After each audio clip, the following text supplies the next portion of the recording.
Why invest in industrial real estate? That's what we're discussing today. Hey, I'm Tim Diesel. I'm a commercial real estate consultant. This channel is designed to give you tips and strategies in your investing business. If you're a broker, this will definitely help your clients. All right, so I'm gonna give you guys 3 tips today to help you get started in industrial real estate investing.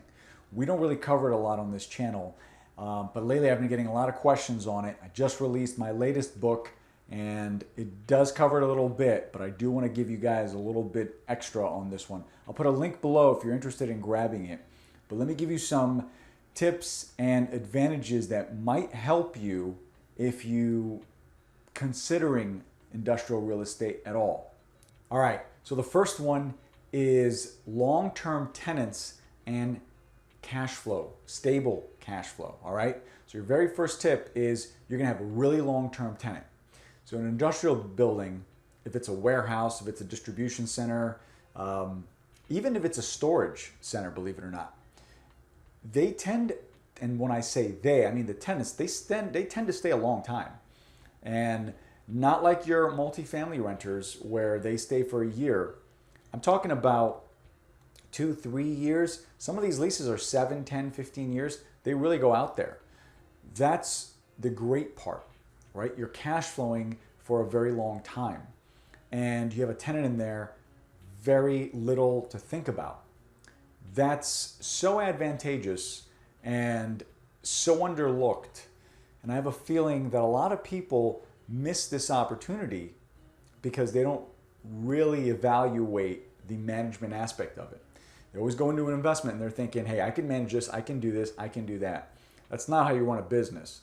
You run a business by systematizing it and putting the pieces in place for you to do what you want to do, find other investments, and have the business run itself. You do not want to be there knocking on doors, collecting rent. That is not fun. A turnover on an apartment building, on a retail building, on anything, a turnover is not good. You got to have a holdover tenant. You got to have a tenant that stays there for a while. Industrial tenants are statistically the longest term tenants, right? A factory or something like that. Usually there's not a lot of movement. There's not a lot of inventory in general. So whenever you get a long-term tenant, well, pretty much most industrial tenants are long-term, right? You're really not going to find a 3-month person trying to move in or whatever the case is. So they do stay there for a while. That's kind of their factory. That's kind of where they get everything going. Even if you chop it up and turn it into a storage center, most people that have storage facility, even if it's a 40, 50 unit, a smaller storage unit, they're going to keep that unit for a couple of years. They usually don't just keep it for 6 months. Most people, it's cheap enough that they don't even notice it. They just keep paying that bill. But it's not so much that it's hurting them. So if you really think about it, if you really take some time and break things down, the tenants that stay the longest are your industrial tenants. The second thing I love about industrial real estate, very, very little management. Management is so easy, especially if you're lucky enough to work out an absolute net deal. You don't even, it's almost like an account that just earns interest, right? Now, you may not be getting a 15 or a 16 cap or something ridiculous, but when you factor in how much time you're actually putting into this investment, it's very, very little. If they ruin the parking lot, they're going to cover it on an absolute net deal, which is typically what an industrial agreement is. And I did make a video about leases a while ago. I'll try to link it for you. I break all this stuff down. On an industrial lease, very little management. The tenant takes care of everything.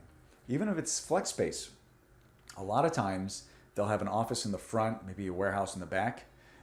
It's that same business. The business might be running their operations in the front, and in the back, that's where they store everything, right? And that's really something you need to pay attention to. So you've got a tenant that's there, and really the only time you're probably going to get calls is if there's something wrong with your, I don't know, your bank account information, or something they need to update, or they might need something on you. Now, whenever you're trying to refinance or something like that, they will look at the strength of the tenant. So the building is gauged on the strength of the lease, whoever's in there.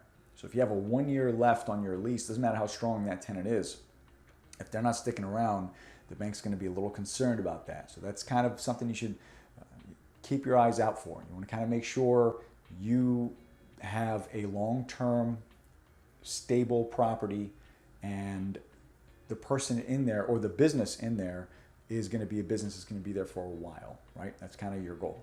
But very little management. That's fantastic. All right, lastly, the third thing, little competition. Very few people look for industrial properties. Very, very few. Syndication groups, large pools of money, they want the apartments. They maybe want retail centers. They want the sexy stuff. I don't know very many of them that are saying, hey, let's all come together and buy this distribution center. I haven't seen it happen, and I deal with a lot of clients. A lot of people call me and they tell me what they're looking for. I don't even know if I've even gotten a call. I think I've gotten one group, they wanted a storage facility of like 200 storage units, but that was rare. Most of them want the apartments, the 150 units that everybody is telling you to go after. And you'll hear maybe the Grant Cardones and the bigger investor players, they'll tell you to go after that. No one's talking about going after industrial real estate. Very few people. That's very little competition. Sure, there's little properties, but there's very few people looking for them. So you might be able to use that to your advantage. Stop fishing where everybody else is fishing. You need to start looking at different deals. Now, there's going to be a lot of opportunities coming up, but this is one that very few people talk about. I mean, I've been doing these videos for a while now. It's not very often I get a request on industrial property, and recently I have been. So it's something to look out for. Just keep your eyes on.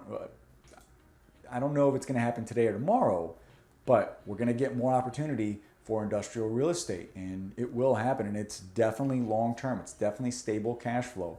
The returns are generally less, but it's long-term stability. Very little management. The headaches are a lot less. Take my word for it. Something you want to put on your radar.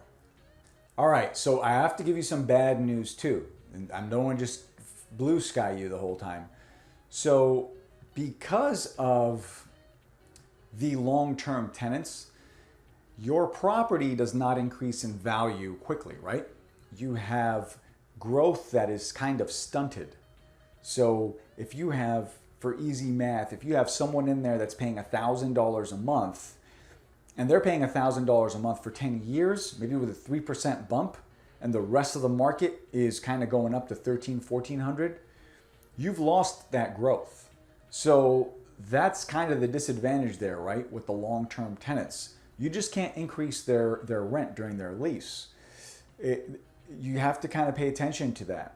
So that's kind of your give and take. You don't have the same insulation that you do in an apartment building. Apartment building, every year you're jacking up their rent, maybe you're kicking them out, you're cleaning it up. You can, a lot more movement. An industrial space generally is a shell. Not very much you can do. As the cost of the land goes up, now you can start charging rent a little bit, but usually that's further down the road. And a lot of times you're paying very little on so much square footage, right? Some of these units are 100,000 square feet, 60,000 square feet. So sometimes to bump it up $1 is a lot, and you're not going to be able to do it right away.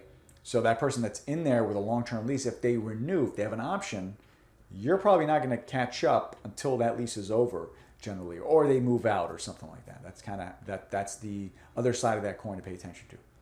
All right, so the other side of the very little management, there is nothing negative about very little management, except maybe you don't make as much contacts. If you're a big people person, it's probably not the investment class that you're gonna like generally.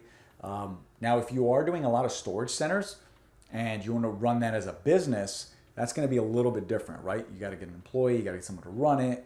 But even then, if you're not the person in the front desk, you're not gonna have a whole lot of customer interaction.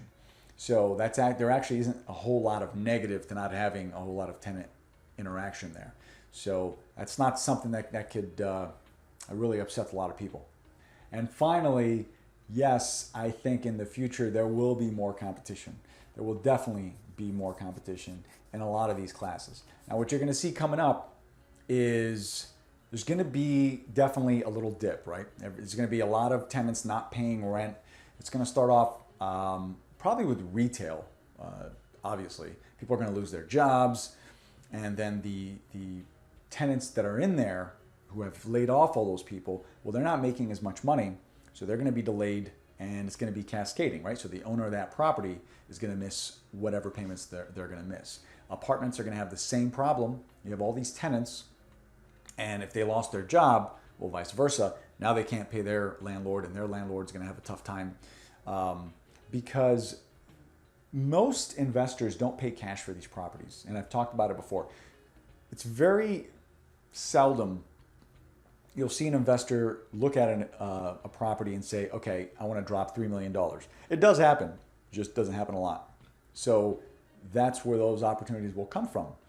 And I would highly say office kind of stay away from until we see what's going to happen with that a little bit more. Obviously, with everything that's going on, office investments are going to be that wild card. But industrial, I think, long term, you're going to be just fine. There's got to be manufacturing of some sort. People want made in USA. They want to have distribution, storage. Everybody, even if they get evicted, they're going to need a place to store their stuff. We love storage. And also, the bonus tip I'm going to give you is location isn't as prevalent in other classes. Well, it is in other classes, not in industrial so much. You don't need to be on the main thoroughfare there. You don't need to be in a really highly visible area. You can be a little bit off. In other properties like retail, if you're not in a high traffic area, your retail property is not very attractive.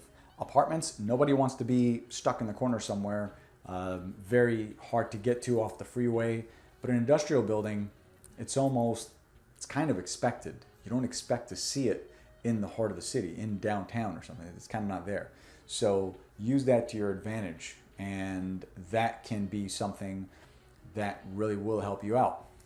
All right, guys, finally, I want to tell you that it can be difficult to get the right tenant, and I recommend using SIOR brokers. You want to use brokers with definitely a good connection to a lot of industrial type businesses. So not necessarily CCIM, SIOR I have found for office and warehouse. These are the guys you want to talk to. Same deal I always say, if you don't like them, don't use them. There's tons of those guys out there, thousands of them. So be very picky, make sure you like them. But they're the professionals that I have found. They really have a keen sense on what's going on, and they have a real good connection most of the time. So if you're leasing out your properties, these are the guys to talk to. Like this video, subscribe to this channel, leave me comments, questions, let me know what else I can do, what other kind of videos you want to see, what questions you have, and I'll definitely do what I can to get it out to you. Thank you, guys.